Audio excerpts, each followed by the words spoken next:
Hey guys, out DeMarco here with your Sunday video report.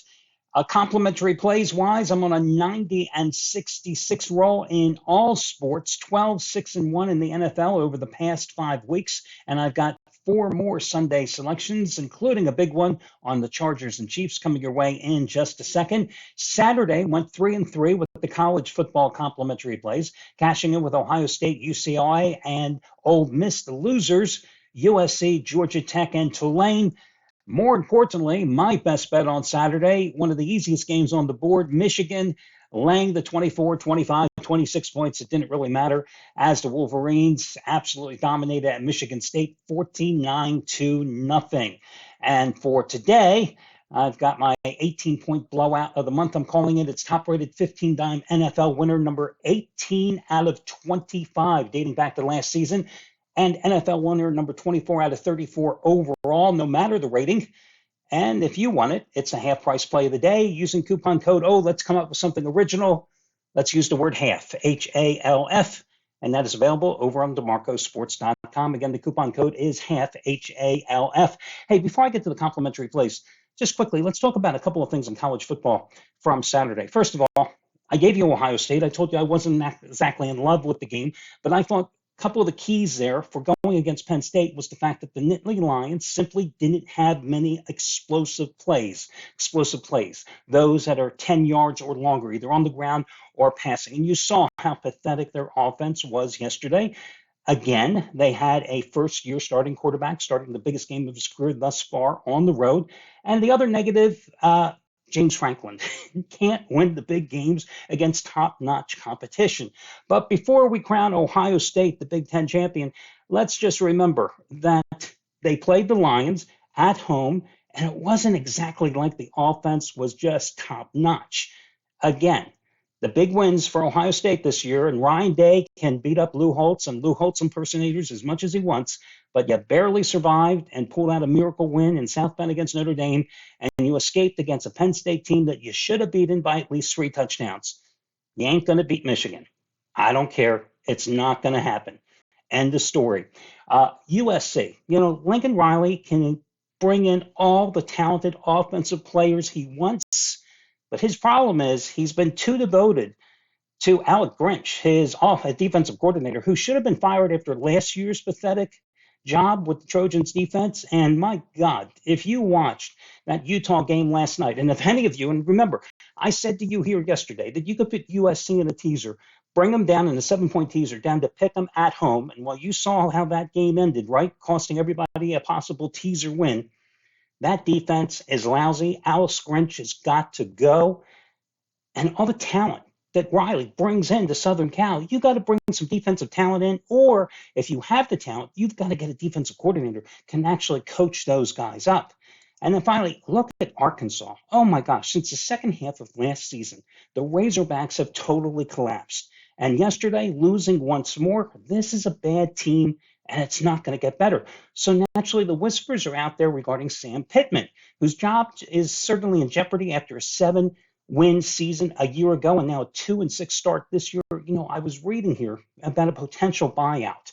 He's got about $23 million with his regular contract and incentives coming to him over the next 4 years. But here's the interesting thing. If they were to fire him tomorrow, they owe him 75% of that $23 million or $22 million, which will come out to about $16.5 million. I know it's not a bad deal for you or me put together, right? But if he was to finish since the beginning of 2021, if his record is 500 or better, they owe him 75%. That comes out to about $16.7 million. If his record since the beginning of 2021, however, is sub 500, which means lose another 3 games, it drops down to 50%. And Arkansas only has to pay him $11 million to go away. Do you think the Razorbacks will just eat it and hope that they lose a couple more games, maybe 3 more here? Yeah, I think so. I think Sam Pittman will keep coaching. But my God, that team had talent, but it certainly hasn't turned out to be that way. Okay, let's get going here with the complimentary plays. And no teasing you here. Let's also talk about the Eagles and the Dolphins, the Sunday night game. Now, I'm a lifelong Eagles fan, right? And you and I both watched what happened with the Jets game last week, a game that I'm not surprised the Eagles lost. They had a couple of key defensive injuries, and sooner or later, that offense, which has not been clicking all season, was bound to run into problems. I didn't think it would happen against the Jets. I thought it would happen the week prior against the Rams, but hey, it happened. So you've got a Miami Dolphins team that is coming into Philadelphia that has been clicking offensively all season. But let's look at what the Miami Dolphins have done on the road. Season opener, they got into a shootout, managed to win against the Chargers.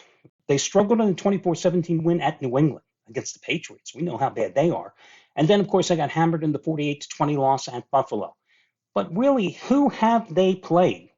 5 wins versus teams that are a combined 5-24. Their only what I like to call step-up game was against the Bills, and you saw what happened there. Eagles coming off the loss, back at home, primetime game. Jalen Hurts, it's going to be all on him. Key defensive injuries for the Eagles. 2 starters in the secondary will not play, so Tyreek Hill is going to have a big game. The Dolphins' defense is good, but it's really not that good. It's not in the Eagles' class. I'll tell you what, I actually like Philadelphia here. I also like the over in this game. Is there any way this game is not like 34-30? But the key is obviously going to be Philadelphia's ability to get the pressure on Tua here, force him out of the pocket. He's got that quick release. It gets rid of the ball awfully damn fast. Can they put enough pressure on him? Can the Eagles also run the ball effectively to increase that time of possession to keep the Dolphins' offense off the field? I think Miami's going to be a very popular betting play, but I think Philadelphia is the way to go. -3, I'm buying down the hook there on the Eagles. Kansas City, -5.5 at home against the LA Chargers. Now, you know the last 6 meetings have been decided by 6 points or less. You know that this has historically been a series that Kansas City has dominated, winning 15 of the last 18 meetings.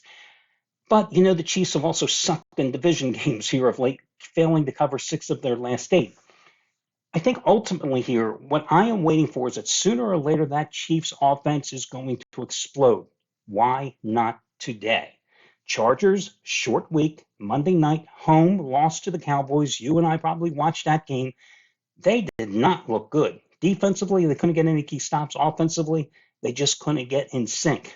They actually looked as bad as the Chiefs have been looking, right? And Justin Herbert constantly was overthrowing. Don't know what the problem is there.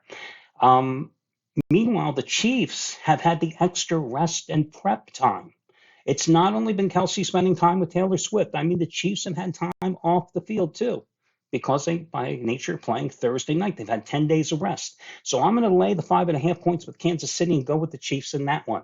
Moving up the card, Detroit is a 3-point underdog at Baltimore. Now, you know how many times I've taken the Lions this season, but I think this is a spot you finally go against Detroit.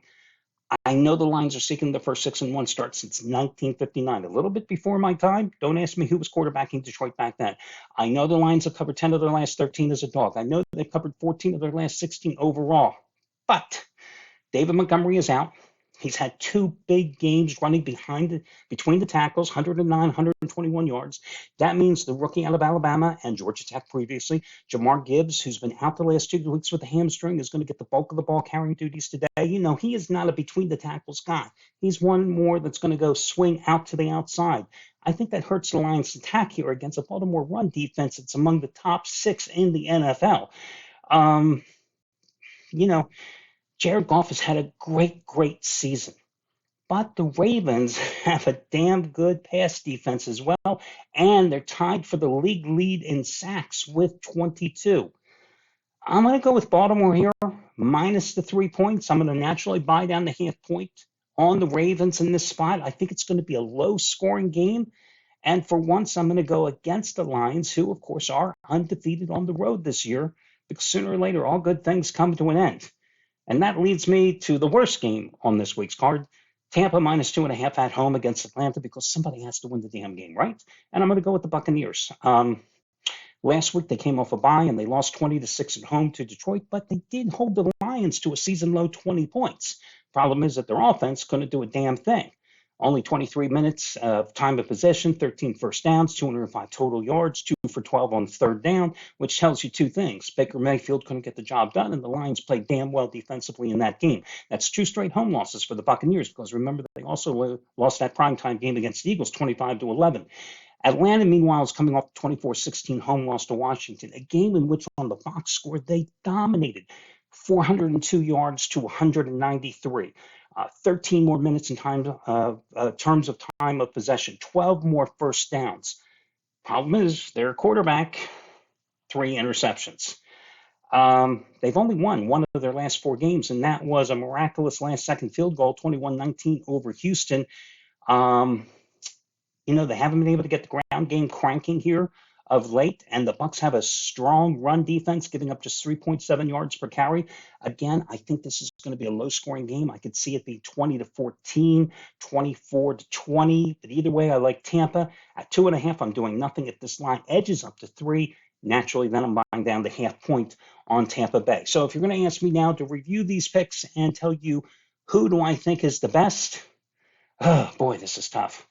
In the top tier, I'm going to go ahead and put Philadelphia and Kansas City in tier number 1. So the Eagles and Kansas City are on tier number 1. And then in tier number 2, I'm going to put Baltimore. And in tier number 3, I'm going to go ahead and put Tampa Bay.